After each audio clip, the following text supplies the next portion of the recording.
Today, we'll be discussing infective endocarditis from the point of view of writing an LAQ.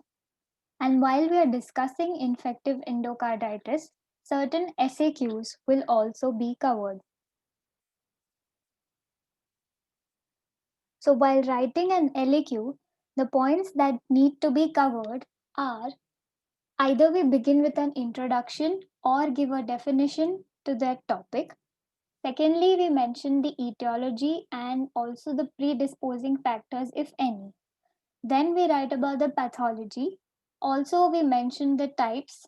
Then we go to the clinical manifestations, followed by investigations, and then the treatment plan, and also write about the dental considerations, if any. Infective endocarditis. Infective endocarditis is a microbial infection of the endothelium of the heart. This infection most commonly occurs at the site of pre existing endocardial damage in heart valves, which could be either native or prosthetic, and endocardium of the chambers. There are certain risk factors in ventricular septal defect, mitral regurgitation, aortic regurgitation, and aortic stenosis. Particular susceptibility to endocarditis is noted. Conditions with low pressure shunt are known to have a low risk of developing endocarditis. There are certain predisposing factors, and on top of this list is the dental manipulation and dental disease.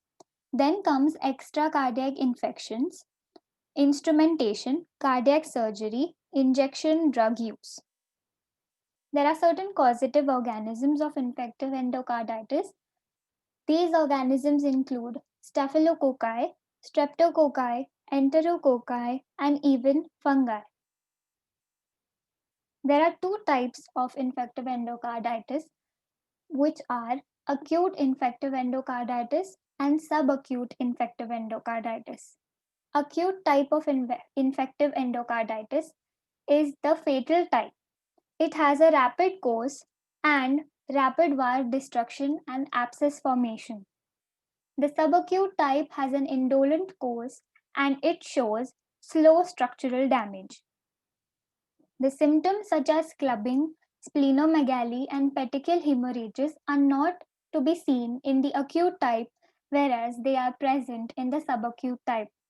The causative organisms for the acute type are Staphylococcus aureus, pneumococci, beta hemolytic streptococci, whereas subacute infective endocarditis is caused by Streptococcus viridans, Enterococci, and Hackey group. Hackey group includes Haemophilus, Actinobacillus, Cardiobacterium, Eikenella, and Kingella. Coming to the clinical manifestations of infective endocarditis. These are divided into three groups, that is general manifestations, cardiac manifestations, and extracardiac manifestations. The general manifestations include fever, weight loss, night sweats, weakness, etc.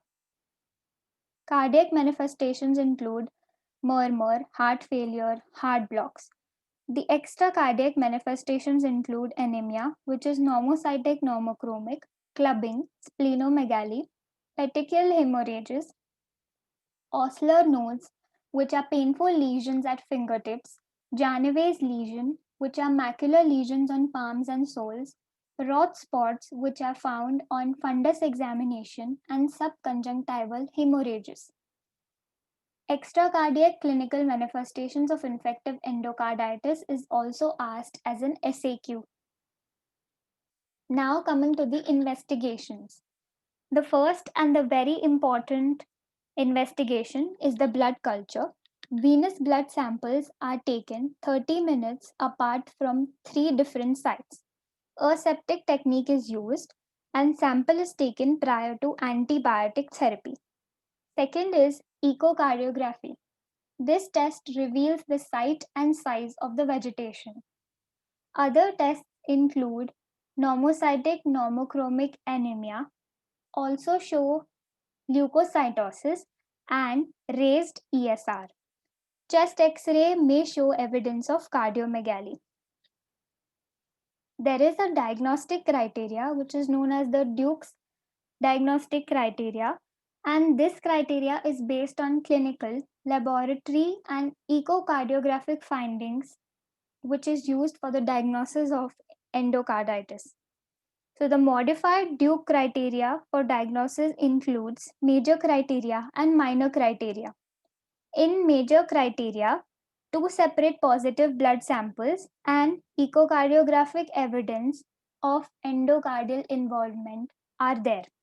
In minor criteria, predisposing heart condition or IV drug use, temperature above 38 degrees Celsius, vascular phenomena such as major arterial emboli, immunological phenomena such as glomerulonephritis, ocular nodes, rod spots, rheumatoid factor, and microbiological evidence are there. For diagnosis of endocarditis to be made, the following must be present.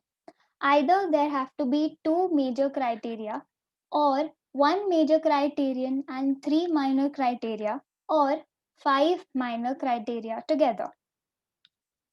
The treatment plan for infective endocarditis includes the medical care and the surgical care. The medical care includes the empirical therapy, which is given before the blood culture. This includes ceftriaxone 2 gram IV OD, gentamicin 1 milligram per kg IV. Vancomycin is added to this regimen in case of prosthetic valve endocarditis. Definitive therapy. This therapy is given when the causative organism is known, that is, after blood culture. So, this is specific for specific organisms. For streptococci, penicillin G is given for 4 weeks, or penicillin G with gentamicin for 2 weeks, or ceftriaxone and vancomycin, which are given for 4 weeks. Similarly, different organisms have different drugs that are to be given. Surgery is needed in case of prosthetic valve involvement and fungal endocarditis. Dental considerations.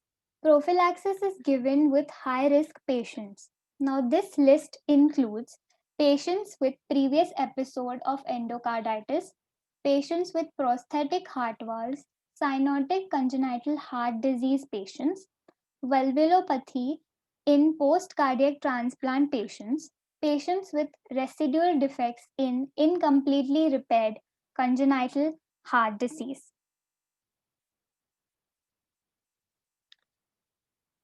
This is the prophylactic regimen. The standard regimen is administration of amoxicillin 2 gram orally 1 hour before procedure. If the patient has penicillin allergy, clarithromycin or azithromycin 500 mg orally is given 1 hour before procedure, or cephalexin 2 gram orally, or clindamycin 600 mg orally. Patients who are unable to take the drugs orally are given ampicillin 2 gram IV or IM 1 hour before procedure. Now, in patients with penicillin allergy as well as unable to take the drugs orally are given cefazolin or ceftriaxone 1 gram IV or IM 30 minutes before procedure, or clindamycin 600 mg IV or IM 1 hour before procedure. Prophylaxis of infective endocarditis before dental treatment is also an important SAQ. That's it for today. Thank you.